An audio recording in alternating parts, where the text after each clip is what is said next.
In this video, we're going to discuss what it means that Java is a pass-by-value language. Being a pass-by-value language means that when you pass a variable into a method, it's the value of that variable that's passed. In Java, though, there's a key difference in what the value is for primitive versus object variables. Java stores primitives and objects differently. The value of a primitive variable is the actual piece of data. The value of an object variable is a reference or memory location to somewhere else in memory where the object is stored. This distinction is very important when it comes to passing variables as parameters. Let's start with the simpler case, Java primitives. Java primitive variables store small pieces of data, numbers, booleans, or chars. The value of a primitive variable is the data itself. That's the value that is passed into a method when you have a primitive parameter.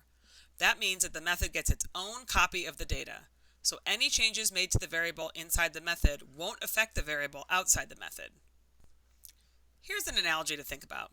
Let's say I have a Post-it note with some words written on it.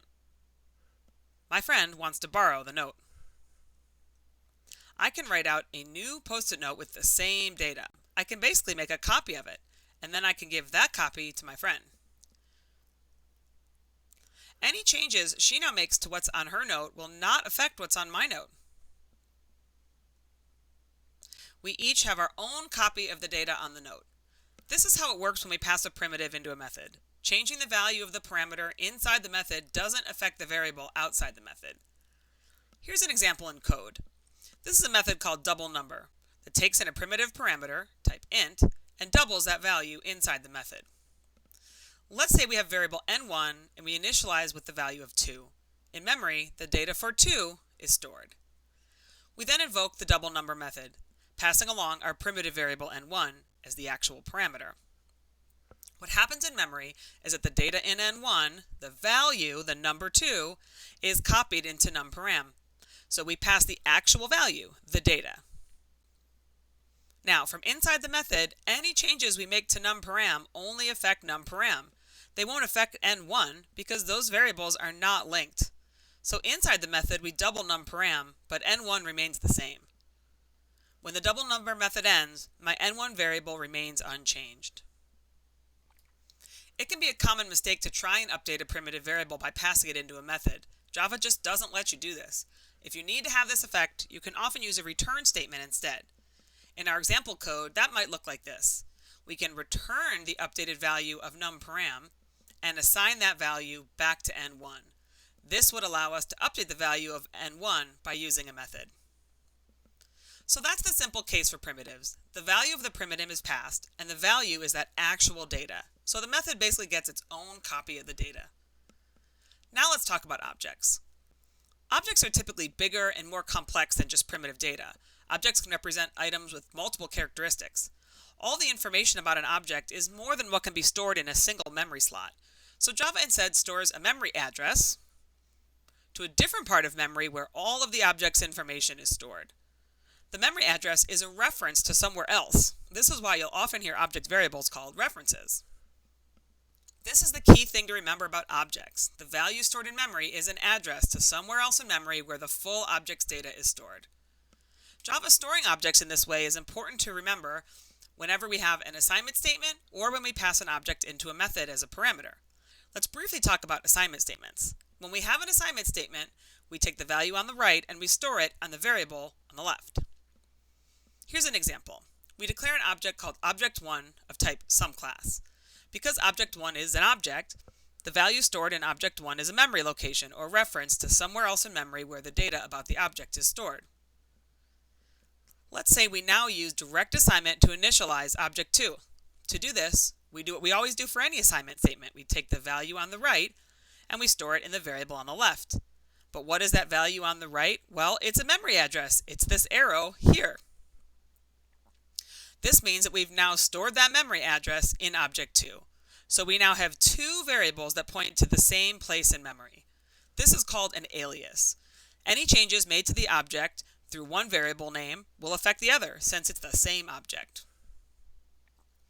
The same thing happens when we pass an object into a method as a parameter.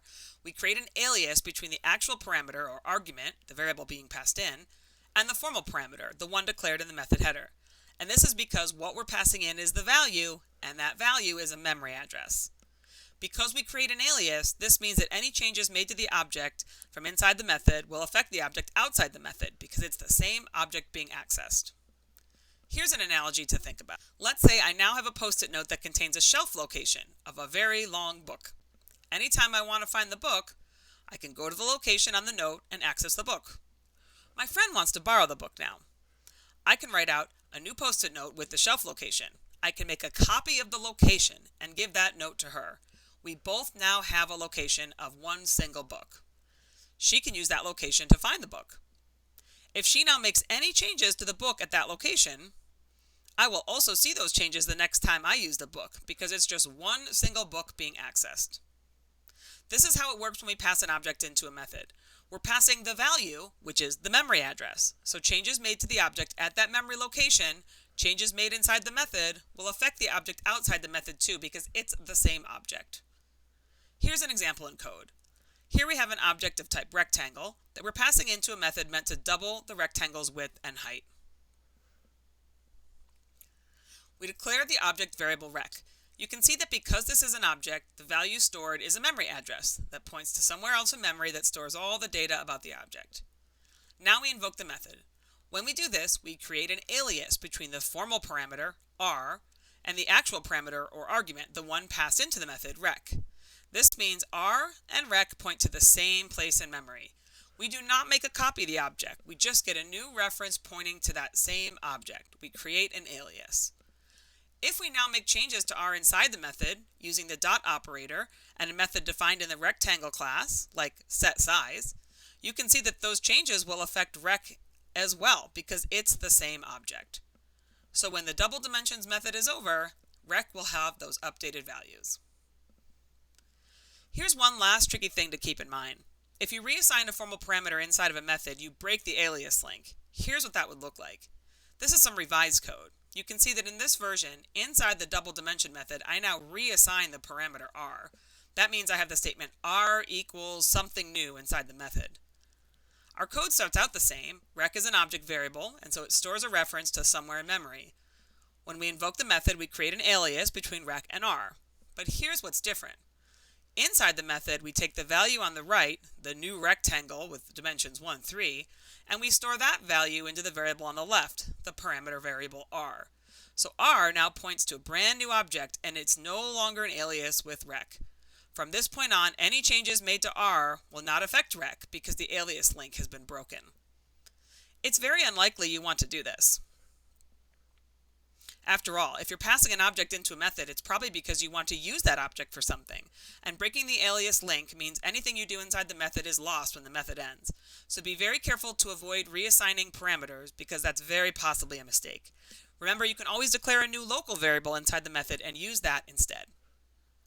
This has been an overview of Java as a pass-by-value language. If you need help remembering, the v in Java can remind you that the language is pass-by-v value. The key thing to remember for Java is what is the value being passed. For primitives, it's a copy of the actual data, so changes inside the method don't affect the primitive variable outside the method. The method has its own copy of the primitive data. For objects, the value is the memory address, and that's what the method gets a copy of.